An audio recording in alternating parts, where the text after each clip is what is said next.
My name is Ben Lozano. I'm the CEO and co-founder of the SMBX, or the Small and Medium Business Exchange. We have built a production-ready blockchain, and it's being used to power a capital market, a small business capital market. I don't know very much about very much. You wouldn't want to ask me about food or wine or clothing, style, or most things in fintech, but I know a lot about just one little thing, and that's how you could use Title III of the Jobs Act and fuse that with a relatively recent set of technologies that involve blockchain to build a small business capital market. So I'm going to make a contentious projection right now, and I wanted to be a little bit engaging, so I'm going to just say right now the answer to a question, and that's what I'm going to talk about the next 15 minutes or so. What will capital markets look like in the 21st century? The answer is a blockchain-based, mobile-first crowdfunding platform. Why? Well, to answer this question, we first need to do a little backwards looking. We need to go back to the 20th century and work our way back to the present to understand what capital markets actually look like today at a really high level. I'm not going to drill too deeply into this. A lot of this is framed by the modern financial regulatory apparatus that has been governing U.S. capital markets for the last 80 years, and it really starts with the 1929 stock market crash, or rather the legislation that comes in its aftermath. And then what I want to do after that is itemize three changes: a technological change, legal change, and a social or product market fit change that is driving the disposition of a whole class of investors who increasingly have an investable wealth, but an aversion to legacy finance. So that's what I'm going to talk about for the next 15 minutes or so. Today, large corporations raise their capital on public exchanges. If you're Coca-Cola, you want to raise $100 million so you can pull the sugar out of your drink and put some substitute in it, you're going to issue a bond on a Wall Street bond market or the NYSE or something like that. If you're Google and you want to chop up your body into tiny little pieces and issue on capital markets, you're going to do that on a public exchange, but not small businesses. Since 1933, it's been unlawful for small businesses to raise their capital from the general public. Or you can do it, but it costs about $1 million to do, at least. If you're a small business and you want to raise $300,000 to buy a new food truck to generate new revenue, it doesn't make sense to spend $1 million to raise $300K.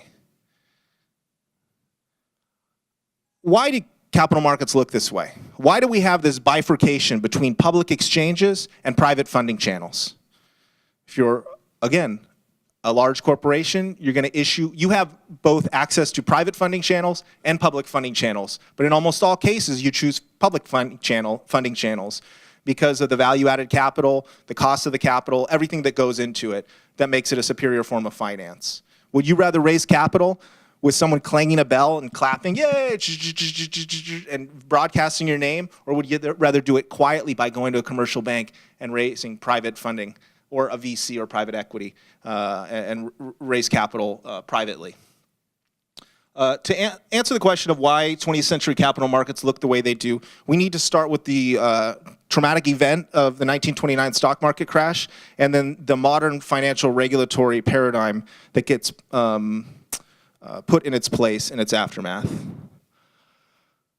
Okay, just a couple key things here. In 1929, as you probably well know, there was a stock market crash where there was a bunch of value in public markets, and all of a sudden there was very little.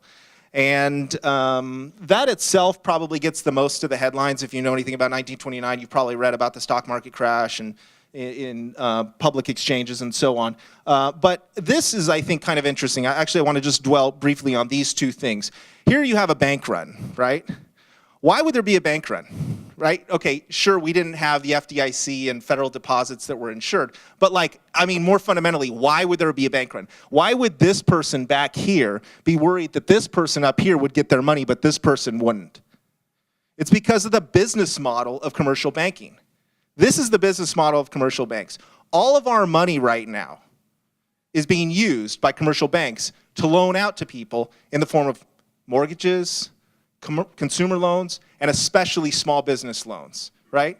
And when you drop off your paycheck or get it debited into your checking account or your savings account, and you walk out of the bank and you say, my money's going to be here, right, when I want it? And they go, yeah, we got you.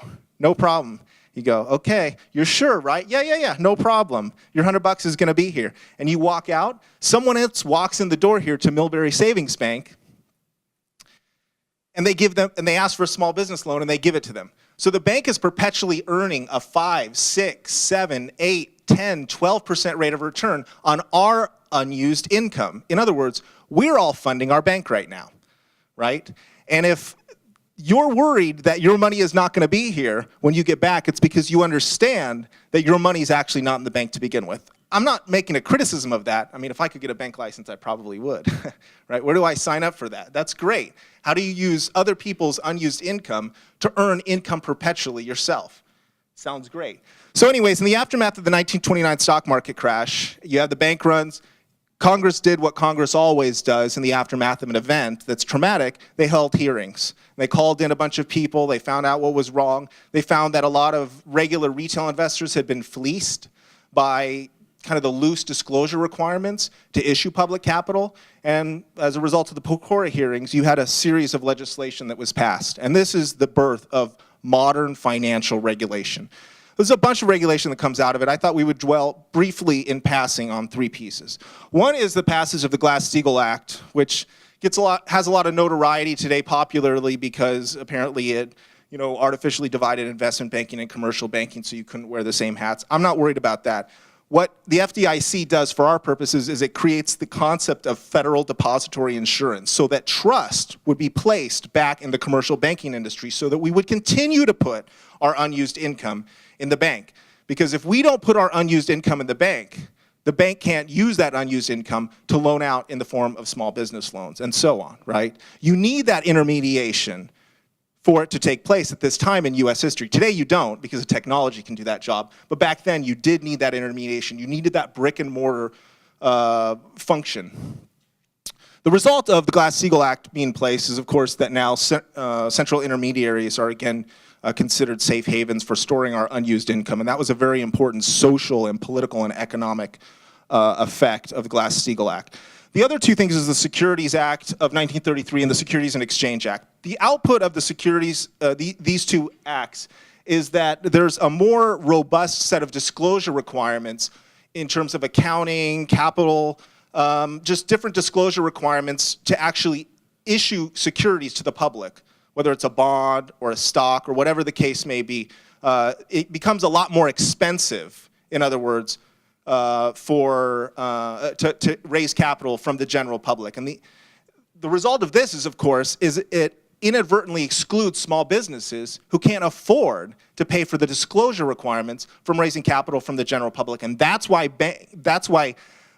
small businesses today have to raise funding from commercial banks because they've been de facto excluded from raising capital from the public. Let's flash forward to the 2008 financial crisis. This is the way it's been, right? We have a public exchange, a public financial system, and we have a private funding set of private funding channels, which small businesses raise capital from. Flash forward to the 2008 financial crisis. Again, you have this traumatic event of a financial crisis where capital is getting sucked out of equity markets. Banks take a dive. You see the failure rate of banks shoots up. And again, you see Congress pulling people up in front of commissions to figure out what the heck had happened and who was the culprits. You have the CEO of Goldman Sachs, my favorite scowler, Lloyd Blankfein. You've got legendary Bitcoin lover, Jamie Dimon. Nobody get that joke? No, you didn't? Okay. And you get a bunch of other people, right? What is the result of this? This is what I want to spend the next few minutes just in closing dwelling on. First, you get a contingent technological innovation. Already you do see in the lead up to 2008 early applications of machine learning and artificial intelligence to underwriting. You do see automation taking place in brokerage and asset management. You know, I'm thinking of like Robinhood, Wealthfront, Betterment. You see that early technology already developing back then. I built a fintech research program at UC Santa Cruz. We were studying this stuff right around 2008 and knowing that it was just now taking place. There was something else that was interesting that I want to come back to, and that is at the same time that the 2008 financial crisis is unfolding, some dude or dudette or set of dudes and dudettes called Satoshi Nakamoto were creating a solution to the decentralized writing problem, or the double spend problem, and that was happening at the same time that trust in our central intermediaries with the financial crisis was unfolding. I want to focus on the regulatory changes that come in the aftermath of the traumatic event, because again, once Congress pulls people up, the output is going to be some sort of legislation. And then thirdly, there's a whole generation of people who suddenly discovered in 2008 how out of touch their financial services industry was with their changing needs and behaviors. Those people were just smoking weed and eating Cheetos and playing video games on their folks' couch back in 2008. I know because I was teaching them. But that's not those people anymore. Those people increasingly have investable wealth. In 2020, millennials are going to be holding $7.7 trillion of investable wealth, liquid assets. In 2025, millennials will be generating 46% of all US GDP. That's a huge number, right? What do those people want from the financial service industry? These are the things I want to focus on. Okay, so let's start with technological innovation. Whether you've read the Bitcoin white paper or not, it's not necessary. Just read the first line that I highlighted and then you'll understand it, right?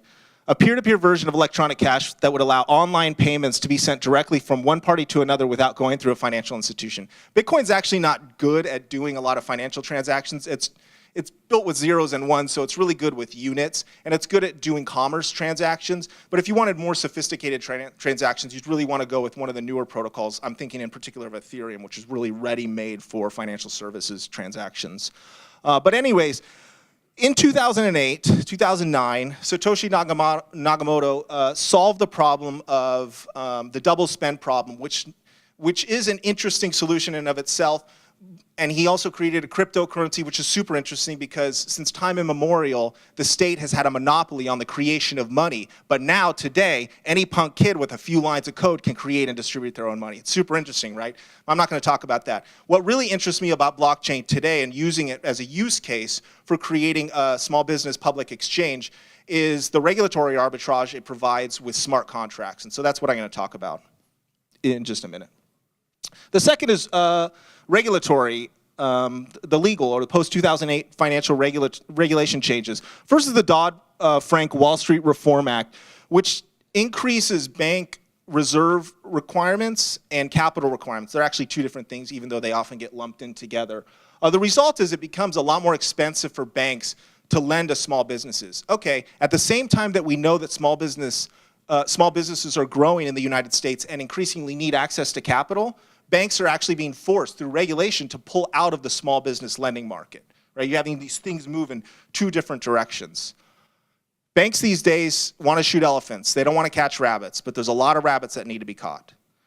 What I mean by that is it costs a bank about the same amount to underwrite a $5 million loan as it does a $500,000 loan. Okay, the average SBA bank loan last year was $371,000.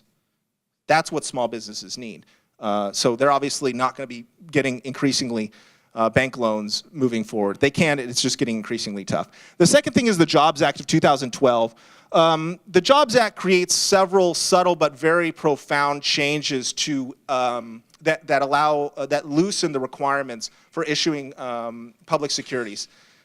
There's three things that you could talk about in the Jobs Act. Title II, which speaks to accredited investors, and Title IV, which speaks to larger capital raises. But I want to drill down briefly into Title III because I think that's where the true potential innovation is, and in terms of like bringing forward into being the thing that I'm proposing will happen in the second half of the 21st century here, which is a blockchain-based, mobile-first, small business crowdfunding platform as the dominant capital market. Or at least one key component of capital markets. That's Title III, also known as regulation crowdfunding. Today, now with Title III or regulation Reg CF, small businesses can remain a private company and issue up to or slightly over $1 million a year from the general public without having to comply with modern securities law. In other words, it's essentially free for a small business to issue a public security under this key exemption of Regulation CF, which just goes into the 1933 SEC Act and just changes a few lines that says, except private companies if they're raising $1 million. It's allowing for essentially a small business public capital market. Now, most people today are still talking about Title III as equity crowdfunding, but that's actually incredibly short-sighted. You can use the new legal space cleared out by Title III to create a small business public capital market. Legally speaking, it's possible. However, if you read the 700 pages of Reg CF, I don't know why you would want to do that. I'll be done in 4, so we're good with 5, thanks. If you read the 700 pages of Reg CF, it says, okay, if you're going to be issuing a Title III offering to the small business, you need to do so on a new legal vehicle that we're creating that's called a funding portal. Kind of like a exchange, but we're not going to regulate it as an exchange. The funding portal is affecting securities transactions on behalf of the account of others. The transactions are occurring on the platform. So it's kind of like a broker-dealer, an alternative trading system, but we're not going to regulate it like an alternative trading system or broker-dealer, right? Because that would drive the operations costs up. It's expensive to run a broker-dealer. So you can do everything that a broker-dealer does, because we're going to kind of consider you a broker-dealer, but we're not going to regulate you like one. But you can't do 2 things that a broker-dealer can do. Number 1, you can't handle customers' money. Fine, you use an escrow bank to take care of that. You also can't handle customer securities. Well, how do you facilitate secondary liquidity, that is a secondary market for the buying and selling of the securities, if you can't handle the customer securities? That's a problem. If only we had a technology that allowed for peer-to-peer transactions, if only we had a technology built in a distributed computing atmosphere where the broker, that's not regulated like one, didn't have to handle the securities, but they can still facilitate the transactions. We do, it's called smart contracts. So smart contracts, and a major use case for smart contracts, is regulatory arbitrage in the Title III environment. Lastly then is the issue of the social change or traction. Let's just run down the list very quickly. A whole generation of millennials are social and increasingly social conscious. We know this from the data. They're mobile first. I think 70% of millennials check their phone within the first, I think, minute and a half of waking up every day or something crazy like that. Millennials increasingly have investable wealth, and that will be true going forward. They also have an aversion to legacy finance. Millennials would rather invest in local businesses than legacy corporations. They just haven't been given a venue to do that. So what I'm proposing then, essentially, is that today we have large corporations who raise their capital from the public exchanges, except small businesses cannot do that.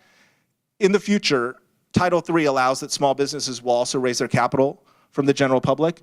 And so the 21st century capital markets will be a blockchain-based, mobile-first, small business capital market for 3 reasons. 1, the Jobs Act legally makes it possible. 2, we have technological innovations that can facilitate peer-to-peer transactions in a kind of a disintermediated way. It just hasn't been leveraged quite like that just yet. And 3rd, we've got product market fit.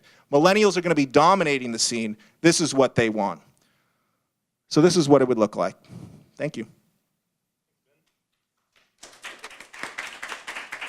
We have time for questions? Questions? Yeah. Right, so the double spend problem is unique to digital cash.